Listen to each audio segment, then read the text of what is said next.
کل ایک بھائی نے سوال کیا کہ کیا اونٹ کا گوشت کھا کر وضو ٹوٹ جاتا ہے، اور اگر آپ نے اونٹ کا گوشت کھایا ہو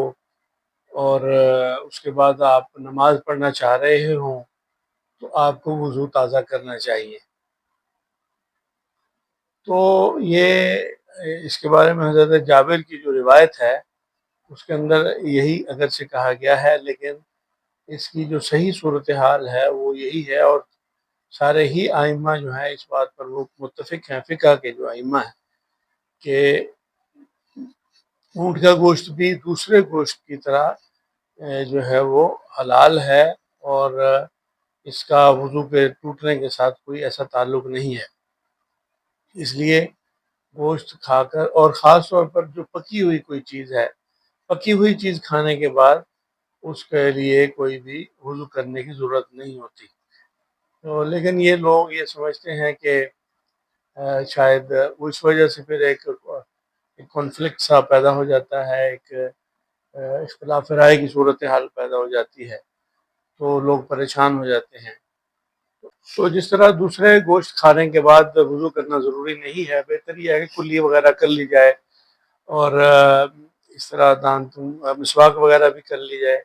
جس سے یہ ہے کہ دانت وغیرہ صاف ہو جائیں، تو وضو اس سے نہیں ٹوٹتا۔ جو روایت میں آتا ہے اس کی جو وجہ بیان کی گئی ہے وہ یہی ہے کہ وضو اس لیے کرنے کی ترغیب دی گئی ہے، کوئی اس کے لیے اس کو فارمولہ یا اس کو ضروری نہیں قرار دیا گیا کہ وہ لازم وضو کرے۔ لازم وضو تو تبھی کرنا پڑے گا جب وضو ٹوٹ جائے گا، تو جب وضو ٹوٹ جائے گا تو ٹوٹنے کے لیے اس کی کیا دلیل ہے؟ گوشت حلال چیز ہے، کھانے کی چیز ہے، اور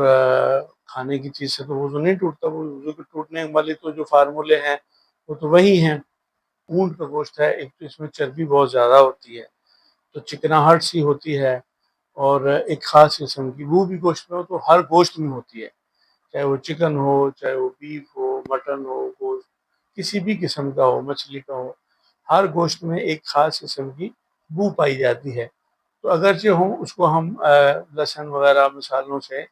اس بو کو ختم کرنے کی کوشش کرتے ہیں، لیکن پھر بھی، اور چکنائی کی مقدار زیادہ ہونے کی وجہ سے وہ ہاتھوں کو چکنائی لگ جاتی ہے، تو ہاتھ دھو لینے چاہیے۔ وہ تو خیر ویسے بھی کھانا کھانے سے پہلے بھی ہاتھ دھونے چاہیے، اور کھانا کھانے کے بعد بھی ہاتھ دھونے چاہیے۔ تو اس کے بارے میں بلا تردد آپ گوشت کو کھائیں، اور کھانے کے بعد، ویسے تو یہ عید بقرعید پہ، عید بڑی عید پہ ہی عام طور پر اگر کہیں کسی علاقے میں اونٹ کا گوشت، کیونکہ ہمارے یہاں اس کا رجحان اور رواج نہیں ہے، بہت کم اکا دکا بڑے شہروں میں لوگ اس کا اہتمام کرتے ہیں، تو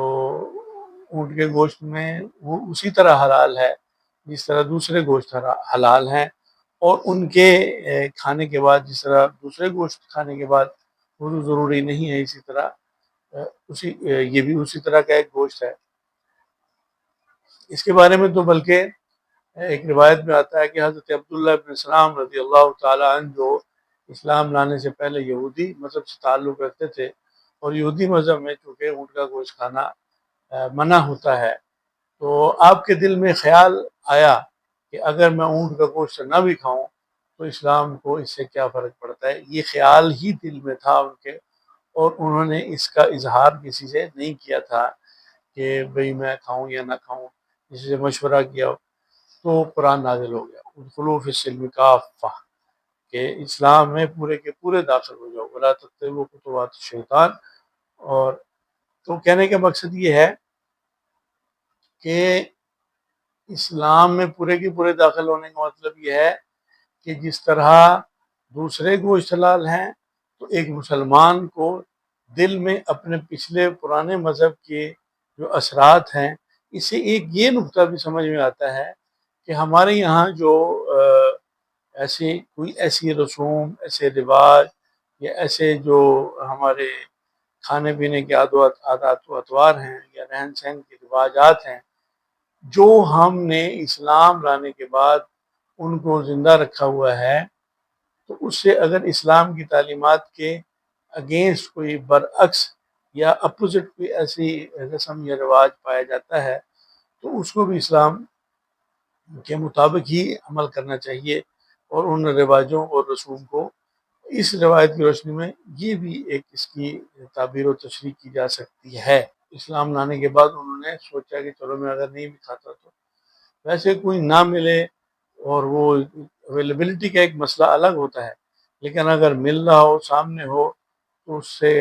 اس کو اس مذہب کی روشنی میں، ویسے انسان کوئی چیز کھاتا ہے یا نہیں کھاتا اس کی اپنی ڈسکریشن پر ہوتا ہے، مرضی پر ہوتا ہے، لیکن جب کسی مذہب کی روشنی میں، اس دوسرے مذہب کی، اسلام کے مخالف مذہب کی روشنی میں آپ یہ سوچیں گے تو پھر آپ کو اس بات کی اجازت نہیں ہوگی، بلکہ اسلام میں پورے کے پورے داخل ہونے کا کہا گیا۔ یہ بھی روایت بیان کی جاتی ہے۔